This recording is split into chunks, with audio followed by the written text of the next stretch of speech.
Hi welcome to Yashika semi kitchen. இன்றைக்கி நம்ம கிச்சனில் வந்து எக் பொரியல் எப்படி செய்யலான்னு பார்க்கலாம். இதுக்கு தேவையான பொருள் என்னென்னா 2 முட்டை எடுத்துக்கோங்க. அப்புறம் பச்சை மிளகாய் 2 வந்து குட்டி குட்டியாக கட் பண்ணி எடுத்துக்கோங்க. கொத்தமல்லி கொஞ்சோண்டு, கருவேப்பிலை கொஞ்சோண்டு, 1/4 டீஸ்பூன் வந்து மஞ்சத்தூள், 1/2 டீஸ்பூன் ஜீரகம், 1/2 டீஸ்பூன் வந்து மிளகுத்தூள். அப்புறம் இதுக்கு தேவையான அளவு உப்பு, ஒரு 1/2 கப்பு வந்து நல்லா வந்து குட்டி குட்டியாக கட் பண்ண வெங்காயம். இப்போ ஒரு கடாயில் வந்து 1/2 டேபிள் ஸ்பூன் வந்து எண்ணெய் எடுத்துக்கோங்க. நல்லெண்ணெய் எடுத்துக்கலாம். நல்லெண்ணெய் எடுத்தால் நல்லா டேஸ்ட்டாக இருக்கும். நான் வந்து நல்லெண்ணெய் எடுத்திருக்கேன். இல்லைன்னா நீங்கள் எந்த குக்கிங் ஆயில் யூஸ் பண்ணுறீங்களோ அதுவே எடுத்துக்கோங்க. இப்போ எண்ணெய் காஞ்சதுக்கப்புறமா வந்து நம்ம கட் பண்ணி வச்சு வெங்காயம் சேர்த்துக்கலாம். வெங்காயம் வந்து வதங்கட்டும்.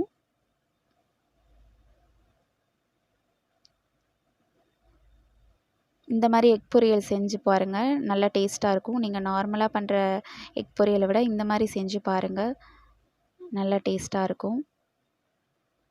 வெங்காயம் வந்து ஓரளவு வதங்கணும். இப்போ வந்து நம்ம கட் பண்ணி வச்ச பச்சை மிளகாய் சேர்த்துடலாம் காரத்துக்கு. அப்புறம் கருவேப்பிலை கொஞ்சோண்டு. இது எல்லாமே வந்து ஃப்ரை ஆகட்டும். ஓவராக வந்து வெங்காயம் வதங்க வேணாம், ஓரளவு வந்து வெங்காயம் வதங்கணும். இந்த ப்ரௌன் கலர்லலாம் வரணுன்ற அவசியம் இல்லை.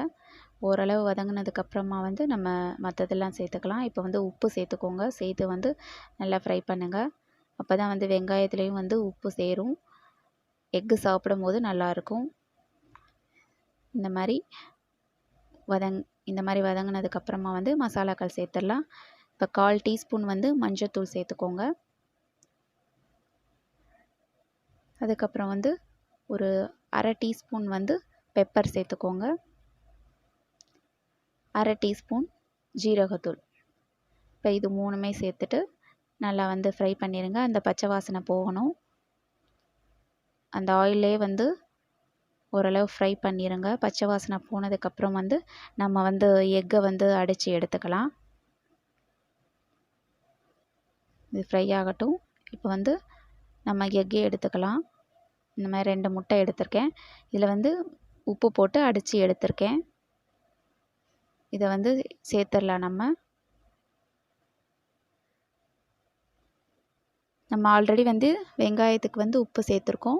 இப்போ முட்டைக்கு வந்து நம்ம உப்பு சேர்த்தாச்சு. இப்போ சேர்த்துட்டு இந்த மாதிரி நல்லா வந்து கிளறிட்டே வாங்க. உங்களுக்கு வந்து எக்கு பெருசாக வேணும் அப்படின்னா கொஞ்சம் நேரம் விட்டுட்டு கிளறுங்க. இல்லை நல்ல குட்டி குட்டியாக வேணும் அப்படின்னா உடனே வந்து கிளறிட்டே வாங்க, நல்லா குட்டி குட்டியாக வந்துடும். நான் வந்து ஓரளவு வந்து பெருசாக இருக்கிற மாதிரி தான் பண்ணுறேன். இந்த மாதிரி நேரம் விட்டு வந்து கிளறினீங்க அப்படின்னா வந்து கொஞ்சம் பெருசாக வரும். அவ்வளோதான், சூப்பராக வந்து ஃப்ரை ஆயிடுச்சு. சிம்பிள், ஈஸியாக செஞ்சிடலாம். கடைசியாக வந்து நம்ம வந்து மல்லித்தலை வந்து சேர்த்துட்டு இறக்கிடலாம்.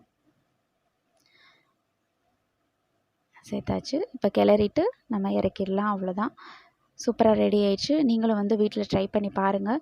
இந்த மாதிரி மெத்தடில் எப்படி இருக்குன்னு கமெண்ட் பண்ணுங்கள். என்னோடய சேனல் பிடிச்சிருந்தால் சப்ஸ்கிரைப் பண்ணுங்கள். உங்களுடைய ஃப்ரெண்ட்ஸ் அண்ட் ரிலேட்டிவ்ஸ்க்கு ஷேர் பண்ணுங்கள். தேங்க்யூ.